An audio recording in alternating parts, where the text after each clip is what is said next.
Oi, eu sou o Goku. Ah, Obrigado. Eu agradeço aí o convite, tá? Essa oportunidade aí da gente estar batendo papo com a galera aí. Poxa, eu que agradeço você estar disponibilizando um tempo para estar batendo um papo. Aqui a gente está fazendo esse evento digital nesse momento onde, infelizmente, não dá para fazer os eventos presenciais que a gente tanto gosta, estar perto do público, né?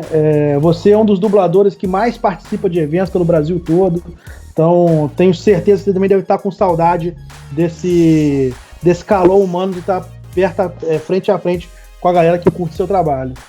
Sim, é sempre muito legal as reações, os abraços, os presentes. Eu sou muito... As pessoas são muito carinhosas assim comigo, então realmente tenho sentido falta disso. E assim, abrindo aqui as perguntas, lembrando que a galera aqui pode perguntar à vontade, perguntas que forem interessantes aí a gente vai tá passando aqui, né? Um salve aí pro Reginaldo, o Good Curo que tá aqui com a gente, pro Pedro Paredes, pro Anderson Natal que tá acompanhando a gente aqui.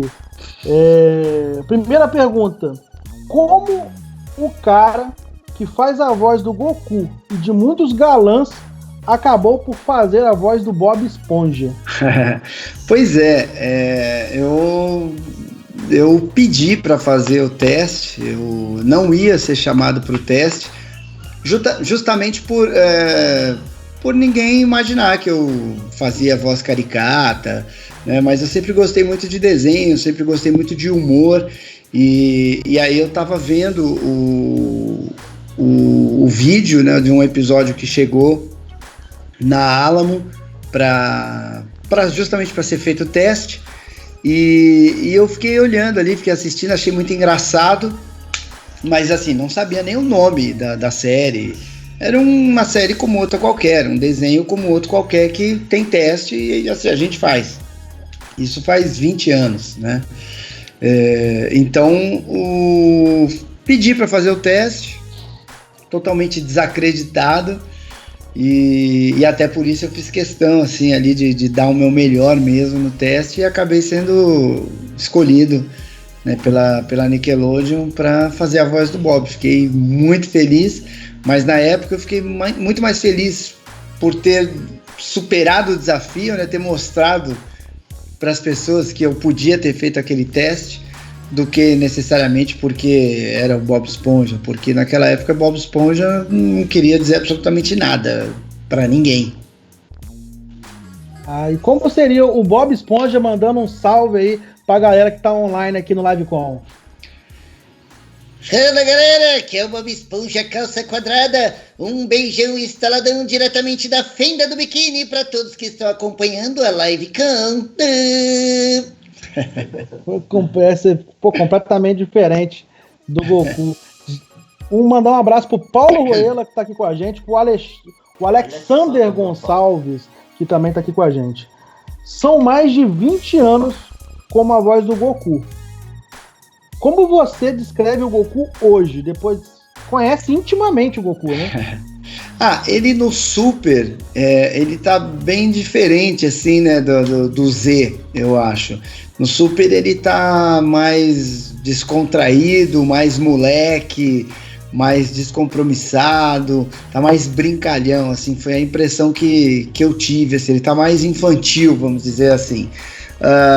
Mas a essência dele acho que permanece a mesma, né, de agregar as pessoas, de tá sempre fazendo algo, né? Ele não para quieto, ele tem a lealdade dele, a ânsia por se aproximar de pessoas melhores do que ele para crescer e aprender. Então eu acho que o último momento assim que eu tive com ele foi esse, se bem que depois eu dublei lá o filme do Broly, que eu achei muito, muito legal, assim, acho que foi o melhor dos filmes, né, de Dragon Ball. Eu acho que foi esse último do Broly. Eu também, particularmente curti bastante. Acho que mostra um Goku um pouquinho mais maduro também. Exato. A série mais madura.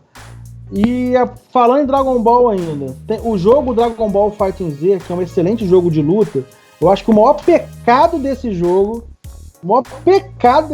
é ele não ser dublado. Será que existe alguma possibilidade ainda disso acontecer? Ou no Dragon Ball Fighting Z 2 ele vir dublado? Porque não dá, igual o Chaves. Assistir Chaves em mexicano não é igual assistir Chaves dublado. E Dragon Ball é a mesma coisa. Eu acho que o que passou, né? Não tem mais jeito.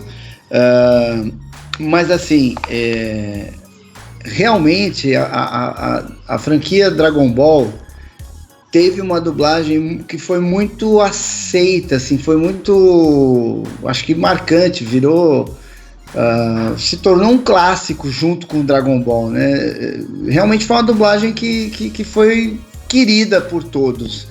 E eu ouço muito isso, de que como é que pode nenhum jogo até hoje, né, sair dublado.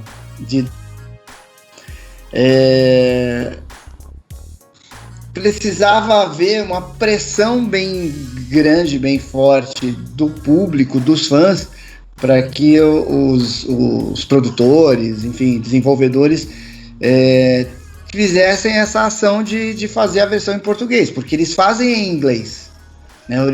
Originalmente é feito em japonês e eles fazem em inglês a versão, porque o público americano não vai aceitar jogar em japonês. Nós brasileiros estamos, é comum isso, é normal, estamos acostumados ao longo de muitos anos jogar em outra língua, né? Eu não posso mover nenhuma campanha, falar nada a respeito, porque eu seria muito antiético da minha parte, né? Querer forçar uma barra para que haja um trabalho para mim, né? Não faz sentido.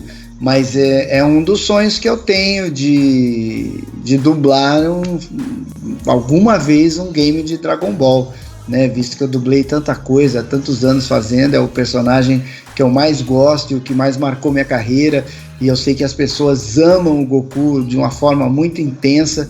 Então e eu acho que seria assim um golpe de mestre assim para as empresas que distribuem e vendem os jogos. Eu acho que seria uma coisa de marketing bem grande, né? Pela primeira vez vai sair com as vozes originais em português, o que eu acho que despertaria mais interesse ainda do público, e acho que isso aumentaria as vendas. Eu, como produtor de evento, eu fico um pouco chateado assim, que os japoneses, de vez em quando, principalmente no nível de jogo, eles desdenham um pouco da gente aqui. Eu, por exemplo, o maior erro para mim do Dragon Ball Fighting Z, que é um jogo maravilhoso, é o fato de ele não ser localizado em português. Uhum. É o maior erro do jogo ali, e talvez por isso o jogo não tenha caído tanto no gosto do público casual. Sim. Talvez eles conseguiriam vender mais pro público casual, aquele público que não é tão fã de jogo de luta, mas é fã de Dragon Ball.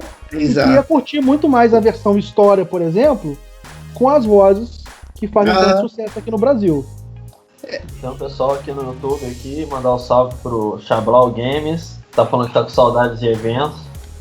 Eduardo Margarida, Marissá, Vicky, Flores Victors, Cooking Geek, Pedro Licursi, Matheus Henrique, Criar Arte, Dairun, Luan Cruz, pessoal aqui em peso no YouTube assistindo a gente. Tem algumas perguntas aqui que já quer fazer? Deixa eu só fazer aqui uma última do Goku, até porque talvez ela pode matar aí muitas dúvidas da galera aí. Aí depois vamos abrir para umas perguntas do pessoal. Você se inspirou em qual dublagem para fazer a versão brasileira do Goku? Porque hoje é fácil. Tá ali já a versão brasileira pronta. Mas de onde saiu uma inspiração? Na verdade, como é que a gente faz? A gente, para dublar, você segue muito a interpretação original e a imagem, né? Você dubla a imagem, tudo que você tá vendo você preenche com a voz. No caso do Dragon Ball, o que aconteceu? É um desenho, uma animação japonesa. Só que chegou pra gente a dublagem mexicana. Então eu estaria fazendo a dublagem da dublagem. Aí eu falei, meu Deus, corre o risco de eu fazer algo muito diferente do que é. Eu não tenho como saber se o que o mexicano fez tá legal ou não. Então é claro que a gente seguia o espanhol, mas eu me baseei mais no rosto do Goku, nas expressões faciais e corporais que ele tinha para dar o tom de voz, o tom das falas e tal. Então a minha inspiração foi na figura do Goku e nas expressões dele. Foi a partir dali que eu fui buscando o perfil dele, a forma de fazer, de falar, o tom de voz, para tentar ser o mais fiel possível. Até porque a versão original, a versão japonesa, o Goku fala meio gritando, né? O que é muito Exato. diferente de você aqui. Eu teria que fazer a mesma coisa do que eu fiz, na verdade, do mexicano. Eu teria que abstrair um pouco, porque você tem que entender a cultura do país, né? No sentido de a escola de interpretação, né? Eles têm um jeito de interpretar que é diferente do nosso, é diferente do americano. O mexicano também, ele costuma ser um pouco mais teatral, um pouco mais, né, carregado, uma coisa quase canastra do nosso ponto de vista, né? Aquelas coisas, aqueles dramalhões de novelas mexicanas. Então, se eu tivesse recebido em japonês originalmente, eu teria que meio que fazer a mesma coisa, porque é uma voz de mulher também, né? Eu teria que me basear muito na figura física e na expressão corporal e facial dele para achar uma forma de fazer. Machado, tem alguma bomba vindo direto do YouTube aí? O nosso convidado? Tem uma pergunta aqui do Universo Chablau, perguntando pra você. Já fez alguma dublagem da qual tenha se arrependido? Não, me arrependido assim da dublagem, não. Eu já me arrependi, às vezes já aconteceu de eu ir dublar em algum estúdio que eu não ia, por ter divergências éticas, ideológicas e profissionais. Já aconteceu de eu ir dublar num determinado estúdio e me arrepender de ter ido depois. Ter falado, poxa, eu não devia ter ido, eu me senti mal de ter trabalhado naquele lugar. Mas por algum filme, alguma série, alguma obra assim, não, eu nunca tive nenhum arrependimento de ter feito. Então vamos passar para a próxima pergunta aqui. Essa daqui talvez seja uma das dublagens suas que mais mexem comigo, porque eu curto muito esse filme e eu curto ele em português, que é O Senhor dos Anéis. Né? E eu queria que você falasse um pouco para mim como é que foi essa escolha de elenco. Eu sei que teve um negócio diferente, que não foi comum, né? Como é que foi essa escolha de elenco aí? Normalmente a gente faz um teste, né?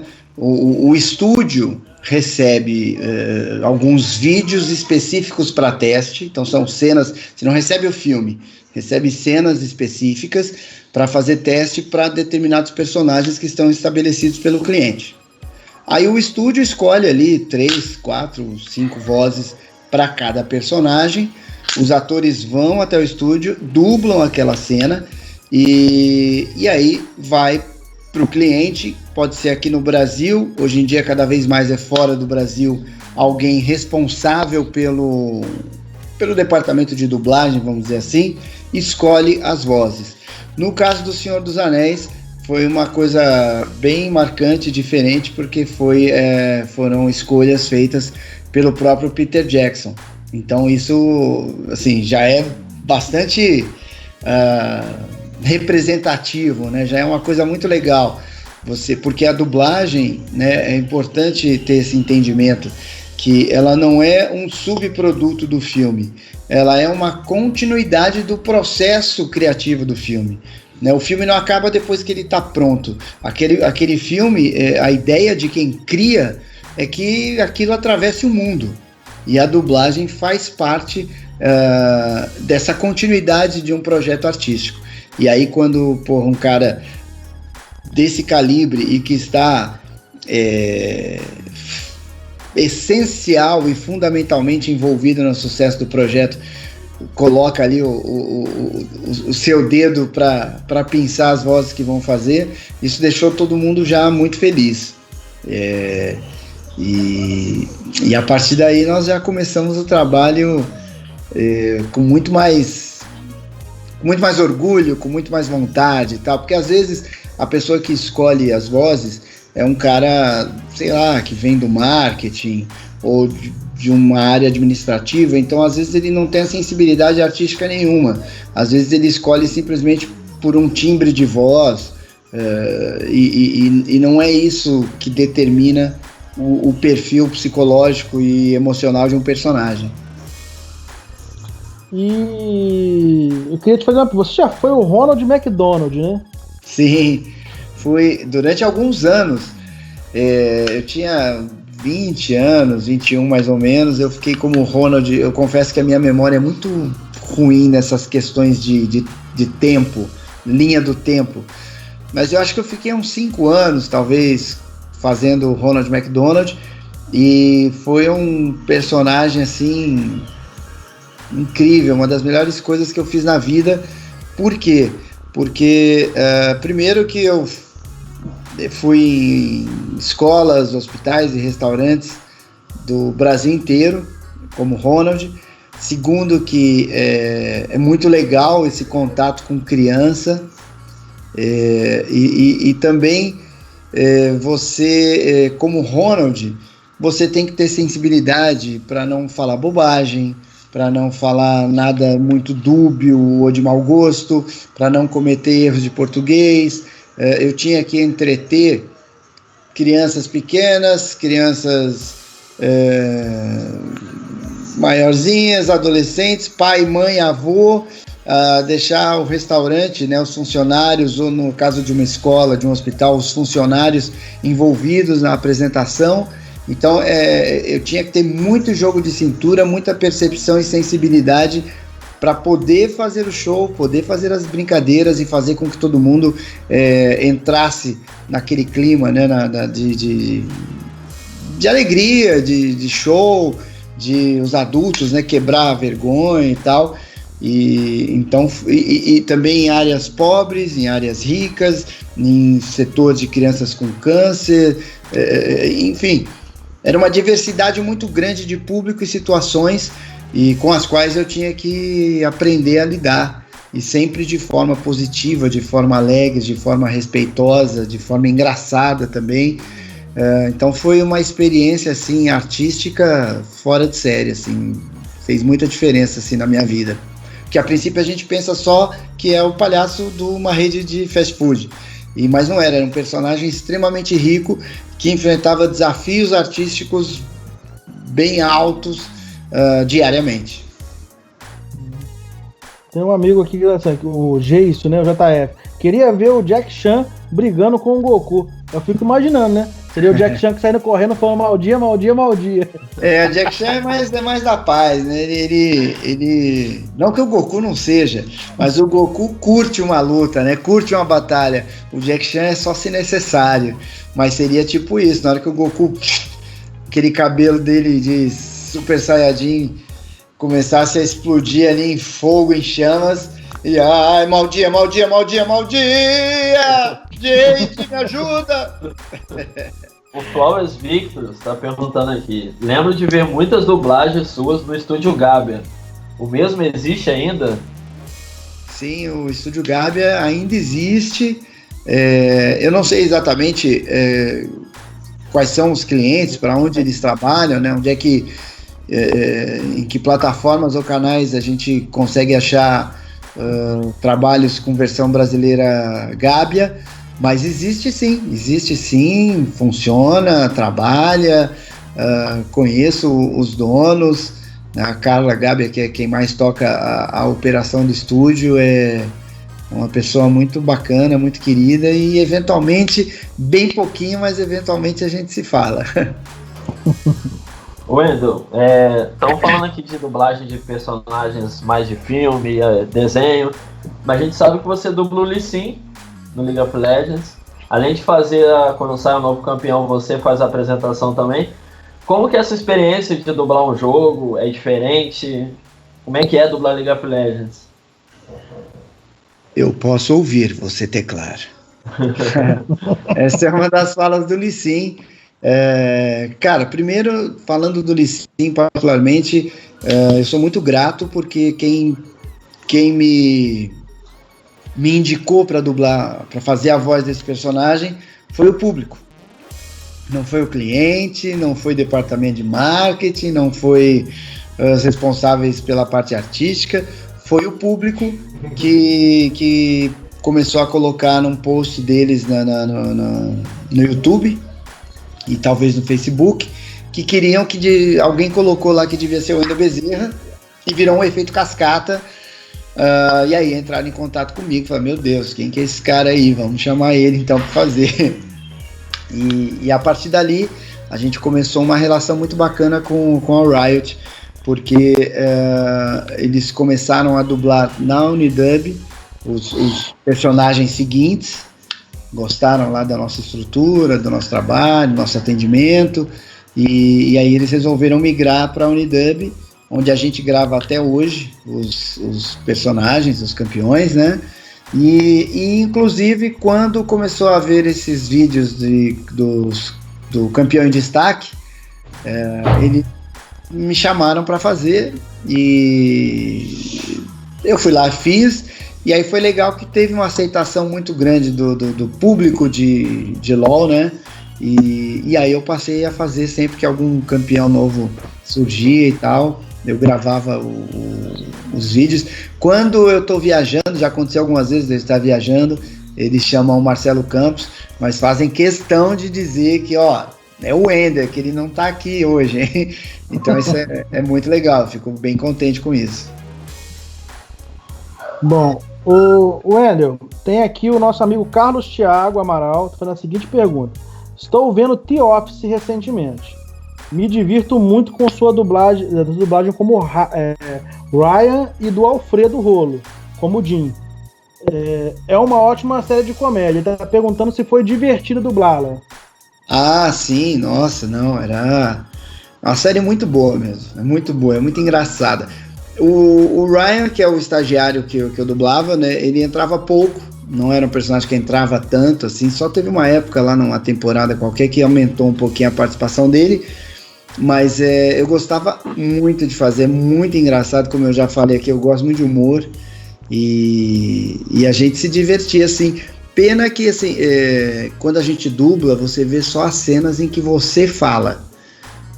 Então eu via pouco da série, eu não dirigi a série, eu nunca parei e assisti, assim, alguns episódios, me falta um pouco de tempo para isso, mas além de eu achar engraçado as partes em que eu fazia, os atores conversavam sobre isso, às vezes ali nos corredores, sobre cenas da série, sobre situações e tal.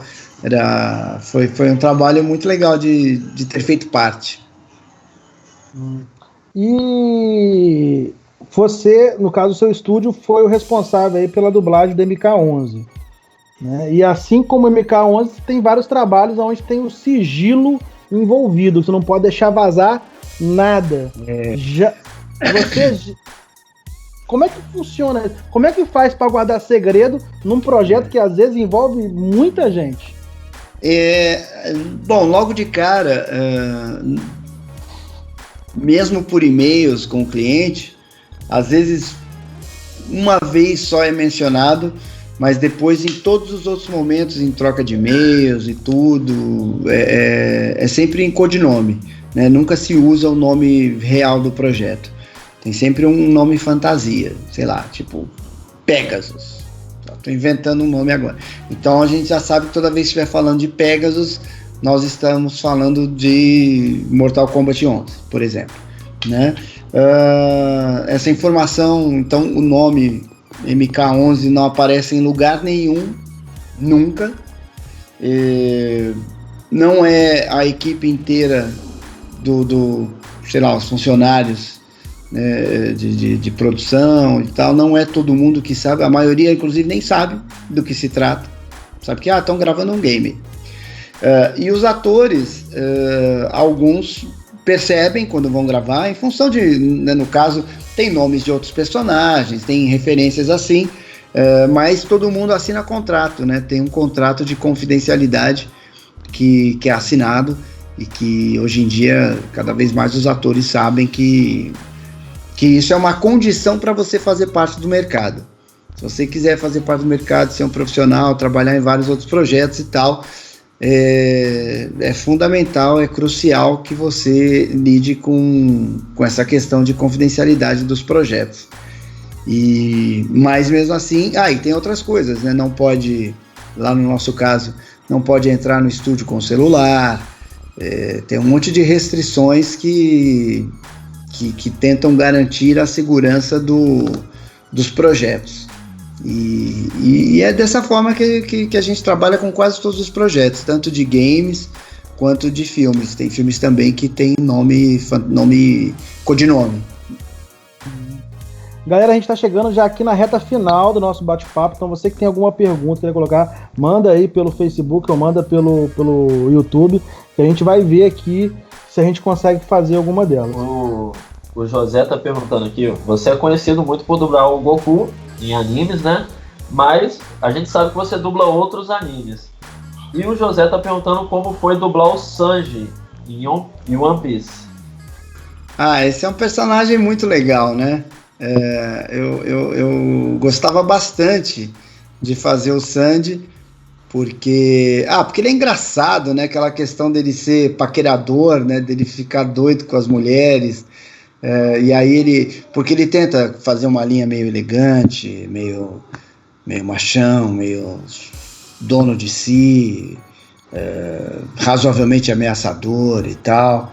Mas aí quando ele vê uma mulher, ele fica bobo, ele fica, não sei o que, meu amor, minha querida, eu te amo, né? Ele se arrasta no chão, ele toma tapa na cara, então eu achava muito engraçado, era um personagem que eu gostava bastante de fazer e espero que um dia eu possa voltar a dublá-lo, né?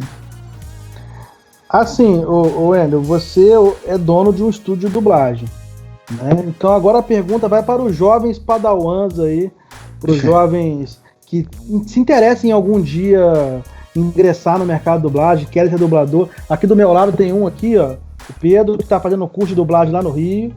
Você não apareceu, não, Pedro. Como é que faz para um cara igual ele, que está iniciando agora, poder conseguir oportunidade no estúdio de dublagem?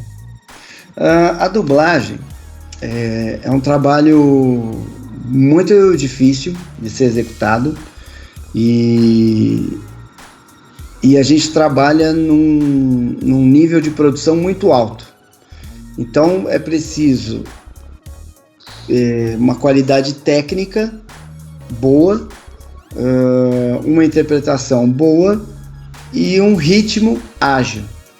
Isso você só consegue com prática, com o tempo.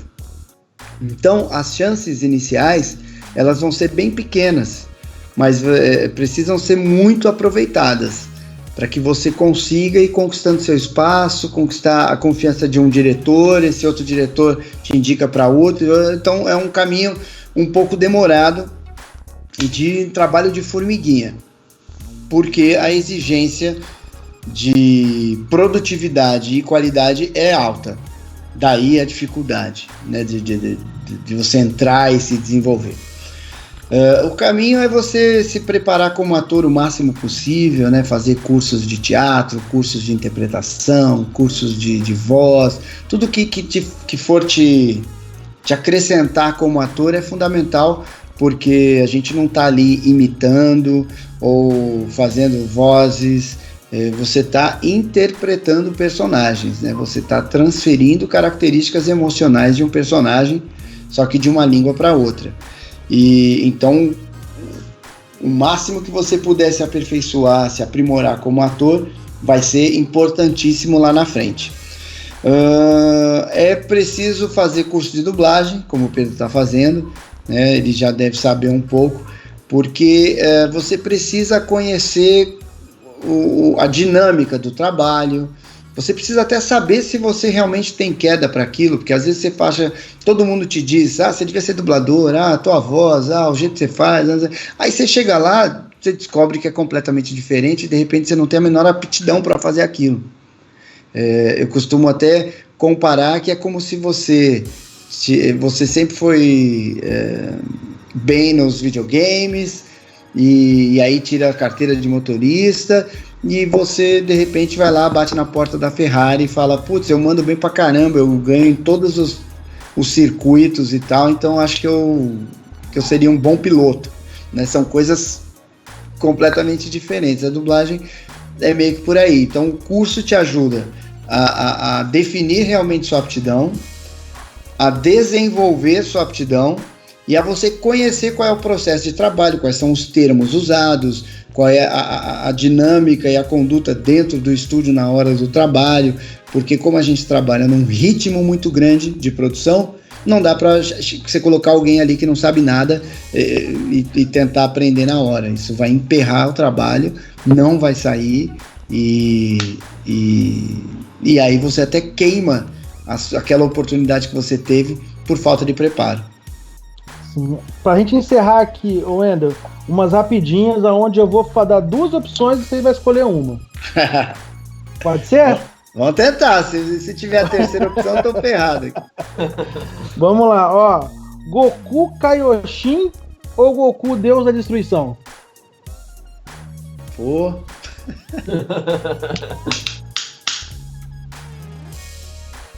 Caramba, começou difícil.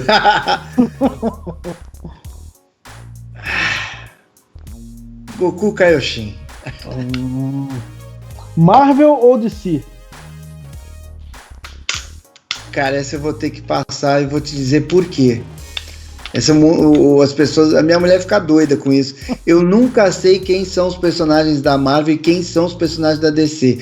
Mas, nesse momento específico, eu vou ficar com Marvel. Você quer ficar em cima do muro? Churrasco ou comida japonesa? Churrasco. Mas eu adoro comida japonesa, mas churrasco. Filme ou série? Filme.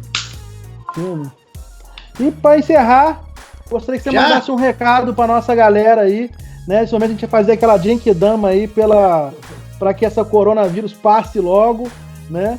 E pedir para que você nos dê a sua mensagem, mas que no final você desse um Kamehameha, porque o Goku passar por aqui não dá um Kamehameha, não é mesmo, não dá, né? Deixa sua mensagem aqui. Bom, quero agradecer aí a todos vocês, primeiro ao convite de vocês, e agradecer a galera que está acompanhando a gente aqui, que está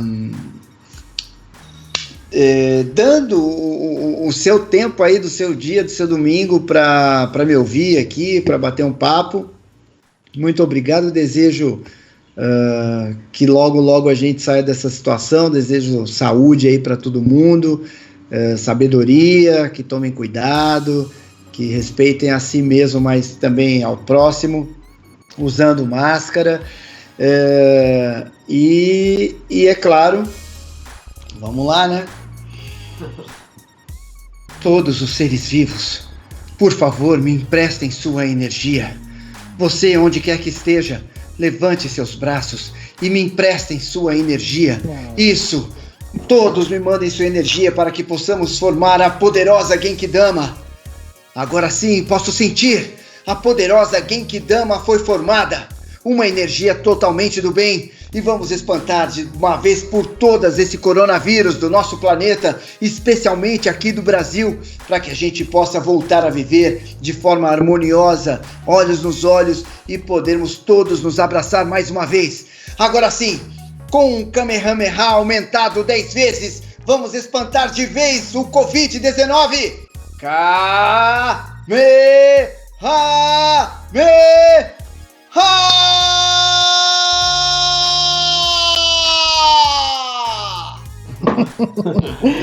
Obrigadão, Wendel. Forte abraço e só gratidão por você ter tido esse momento aqui com a gente. E quem sabe aí, o Wendel Bezerra num evento nosso presencial no futuro, hein? Forte abraço, valeu e falou! Valeu, muito obrigado, gente. Até breve, se Deus quiser.